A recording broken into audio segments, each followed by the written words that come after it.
I'm just going to start making these weird at the top. Welcome back to F That. This is episode 3. And if you are new here, welcome in. You have found the crazy house. Today, we're going to be talking about one of my favorite things and one of my most controversial topics, and that's culture and how it affects us. This episode, we are going to be focusing on bridging the gaps between the boundaries you want to set, which if you didn't hear my last episode on setting and maintaining thick mommy boundaries, please go do that. Okay, thank you. Bye. Bridging the gap between the boundaries you want to set and the life that you want to create, and how your culture that you were raised in expects you to act. And the reason that I wanted to do this was because this got brought up in a live that I did on LinkedIn quite a few months ago. And people are like, well, how do you bridge the gap between culture, norms, and boundaries? And I was like, oh, they're not going to like this answer at all. So that's why we're bringing it up, because it was such a rough, like feather ruffling event. I had to do it again. If you don't know, I love to ruffle feathers. If there are feathers available, here I am, ruffling them. Feathers were meant to be ruffled. Okay, so let's get into it. The reason that I want to talk about culture is because it's something so many of us take pride in. It's what defines our childhood and our upbringing. It gives us something solid in which we root our identity. It gives us something to bond over with other people. And it is such a powerful driver of our identity. And it's why so many women and so many eldest daughters spend a lifetime putting the needs of others before their own. Many cultures believe that a man is meant to be the head of the household and the primary breadwinner. Okay. And then women are meant to be the primary caretaker for both the young and the elderly. So from the time a young girl can walk, she's handed dolls to take care of. She learns domestic chores, duties, house cleaning, bleh, washing dishes, bleh. And she has the expectations of her family placed on her. She isn't encouraged to seek her own happiness. She isn't encouraged to engage in her own self-pleasure or self-care. And she definitely isn't encouraged to seek out anything that would upset her future family dynamic. She has to be a professional success while also being a domestic success, a caring and attentive mother, and a good and a kind daughter-in-law, all of those things. Additionally, a lot of cultures have practices like hugging, touching, or embracing that historically have made us girlies hella uncomfortable. But it's part of their upbringing, and they learn that they have to embrace that discomfort in order to make others comfortable. And we talk about this a lot in episode 2. So again, if you haven't listened to it, go back and listen to it. The reason so many eldest daughters and women go along with all of these practices and step outside the lines of what is expected of them is because 1, this is all they know. And 2, they were raised in a box of like, this is how we do things. And you're going to be an outcast. You're going to be set aside if you don't do things this way. 2, you're taught very early that the love and acceptance of others is conditional and based fully on your cooperation and the following of rules that are laid out before you. We're taught that our parents' approval is the most important thing in the world. No. And that family is everything, and without it, we're nothing.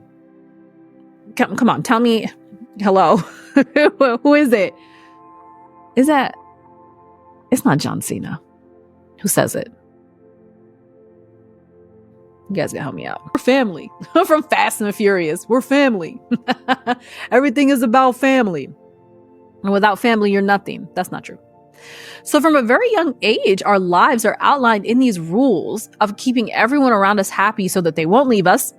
And the foundation of everything we know is based in fear and scarcity and lack.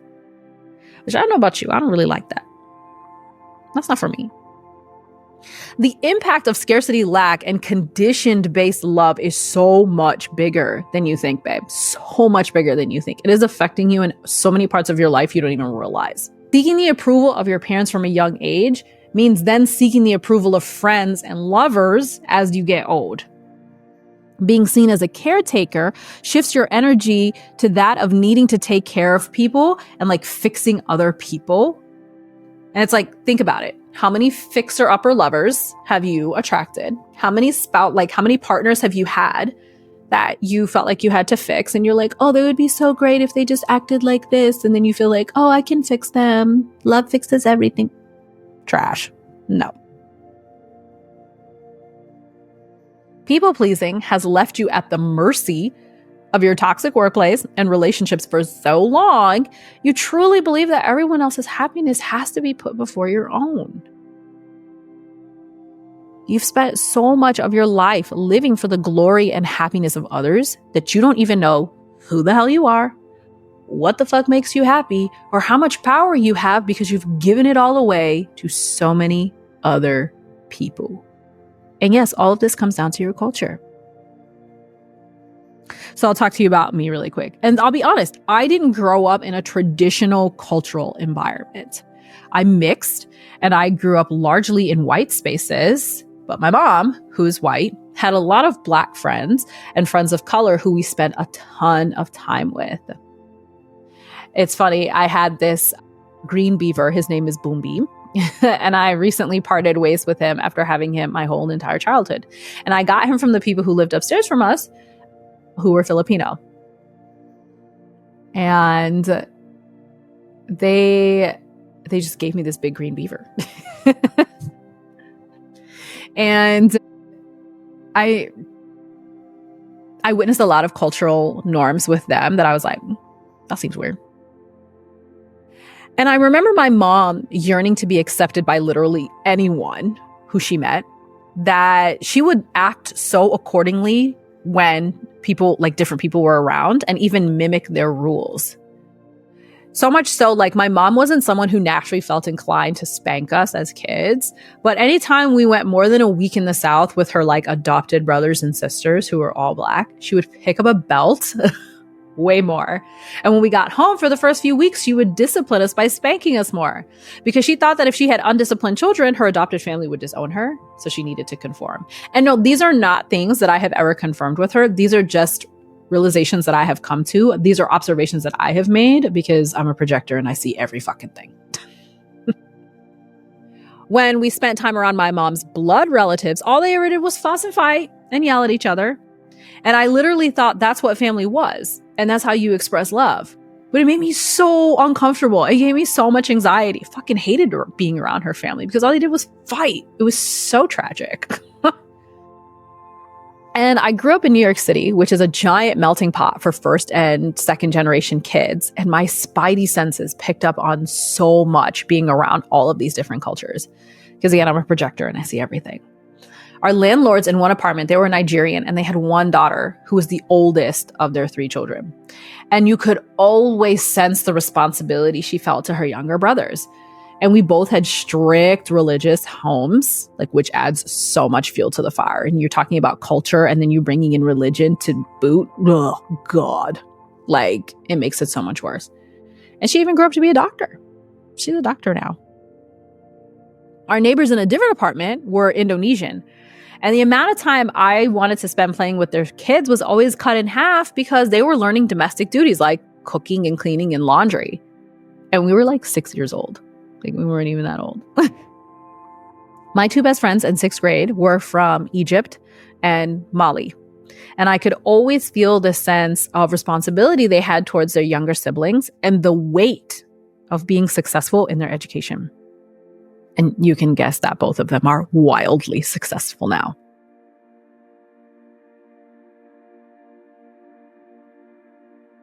I wouldn't necessarily say that I had a turning point when it came to cultural expectations, but rather a much louder distaste for them.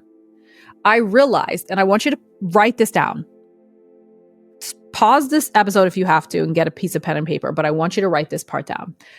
I realized that if something was making me uncomfortable, I had every right to stop it in its tracks. And again, we talked about this in episode 2, but it's like, why should someone else's happiness come before my own? Why should people be so comfortable with me being unhappy? Why is it okay for people to consistently disrespect my boundaries? And I realized that so many of my friends and neighbors had never learned what boundaries were because from the jump, they were taught that their comfort meant little to that of adults, especially heavily cultured adults, because those adults were taught how to do things a certain way, and that's how they were going to teach their children, and the cycle was going to continue because colonization. Because the white man came in and destroyed everybody's homes and destroyed their culture with it, that people are grasping at straws for what was left of their colonized cultures. And even if that meant just understanding how to make your bed and cook and clean and do the recipes and make sure that your family was taken care of, if that's all that was left from colonization, then damn it, they were going to fucking hold on to it. They didn't realize how that was affecting their kids and themselves. Kids everywhere were being taught that they had to earn respect. And let me tell you, there are few things that grind my gears more than someone making you believe that you aren't worthy of respect simply because you exist. You are worthy of respect simply because you exist. You don't have to earn it. You don't have to do anything for it. You don't have to go out of your way. You don't have to bend over backwards. You don't have to do anything you don't want to do. You are worthy of respect simply because you exist. That is all. That's it. And so much of cultural norms kind of get in the way of that.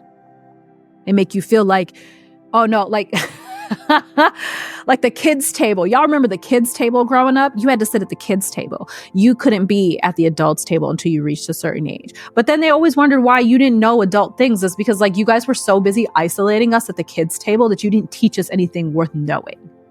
Because that was the culture of it. It was like, the kids always at the kids' table. Get out of grown folks' business. And then wonder why I can't handle being a fucking adult because you never taught me grown folks' business because that was the culture that you were raised in. And the thing that I want to express the most about how this comes into play with your boundaries is I don't lovingly in the most intense form possible, fuck your culture. Fuck your culture. I don't give a fuck what people are telling you to do inside of your culture. If it disrespects your boundary, if it makes you feel uncomfortable, if it makes you feel unworthy, get the fuck away from it. I don't give a shit. If something makes you uncomfortable, stop it in its tracks. It is that easy. It is that simple. You over here hemming and hawing about, oh, well, I was raised like this. But if it makes you uncomfortable, why are you worried about it? Oh, well, my parents taught me to do that. But if you don't like it, why are you doing it? These are real questions. And you can add these as your prompts. We'll add these at the end of the episode, we'll add these to the show notes as part of the prompts. Why are you doing shit that you're uncomfortable with? I'm really genuinely confused. Why are you doing things you're uncomfortable with just because that's how it's done in your culture? Because if you go back to episode 2, when we talk about the first step of creating thick mommy boundaries is asking yourself, does this support the life that I'm trying to create? Does things that your culture does that make you uncomfortable, does that support the life that you're trying to create? Yes or no? No? Okay, then fuck it. Don't do it. Too easy. Plain and simple. Not hard. Okay? So I want you to know that you are deserving of respect and you have a right to boundaries without needing an explanation. And I know that can be so difficult for you to accept because, again, as eldest daughters, as anybody who is if you're, a first generation or second generation culture kid, you have a lot of people pleasing. I know it can be difficult for you to accept because people pleasing and a lack of boundaries is all you know. But when you dream of a life where these cultural expectations aren't put on you, that's why you're dreaming of it, because it's available to you. You just have to be able to be brave enough to reach out and grab it. So in the last episode, we talked about setting and maintaining thick mommy boundaries, and I want to show you how you can create them even when you feel slave to your cultural expectations. So the rules are the same when it comes to setting and maintaining thick mommy boundaries. And that starts with asking yourself, does this support the life that I'm trying to create? In the life I want for myself, do I consistently make everyone else happy when I'm drowning in unhappiness? In the life I want for myself, do people respect my opinion or my voice when I speak? In the life I want for myself, do I have children who work as hard as I did when I was their age? Or do I just let them play because they're fucking kids and they should be playing? In the life that I want for myself, when I tell my loved ones that hugging makes me uncomfortable, do they respect my decision? In the life that I'm trying to create, when it comes time to decide whether you're going to take care of your elderly parents and you're like, no, I don't want to anymore, do people respect that? Or do they take you on a mile-long guilt trip? However you answer these questions is how you act now. You don't trip over whether your grandfather will be upset with your decision to not hug him on the way out. You don't obsess over whether your parents will be mad that you left your tech job to start your own clay artist business. You don't lose sleep over the fact that your little brother asked you to borrow money and you told him to go make it himself because he's fucking grown and he can do that. You don't get anxiety when your mom tells you that you aren't raising your kids the same way you raised them because fucking duh, why would you do that? How you answer those questions is how you act now, because that is how you bring that future version of yourself closer to you at a faster timeline. You have to remember that your life is your own to do whatever it is that you want to do with. You give so much of your power away when you let other people decide what you're worthy of having. Stop letting people with small imaginations dictate how big you get to be. The Olympics usually reminds us of how proud we get to be of our country and our culture, but they also remind us of how big we get to be when we transcend societal and cultural expectations. Your culture is something, and it's always something to be celebrated, but it's not something for you to look back on with hatred or disdain because you allowed others to take advantage of you in its name. That rhymed. You always need to remember that nothing is one size fits all. You can keep parts of your culture that you enjoy and toss the other parts that make you feel inferior. It never had to be a zero-sum game. It never had to be all or nothing. It simply just isn't how life works. Nothing is ever that black and white. Nuance and gray area exist everywhere, including in your culture. So I want you to jot down the journal prompts for this episode, also noting that these can be found in the show notes, and the link to the show notes will be in the episode description. One of the things I love to do is open up my journal app and do a voice note journal on these questions right after the episode while the content is so fresh in my mind. I'm someone who likes to talk. Obviously, I got a podcast. So take these notes and do these journals however you want to. You can also pause this episode while you're doing the prompts and hit play when you're ready for the next one. So prompt number 1, name 3 things about your culture that make you feel good and 3 things that make you feel bad. 3 things about your culture that make you feel good and 3 things about your culture that make you feel bad or not so good. And I ask this because, again, your culture is something to be celebrated. So we want to hone in on what we want to celebrate. But we also remember that there's gray and nuance everywhere. So you can pick and choose the things that you want to leave out. So helping us pick out the things that make us not feel so good are the things that we can leave out and create intention around leaving those things out.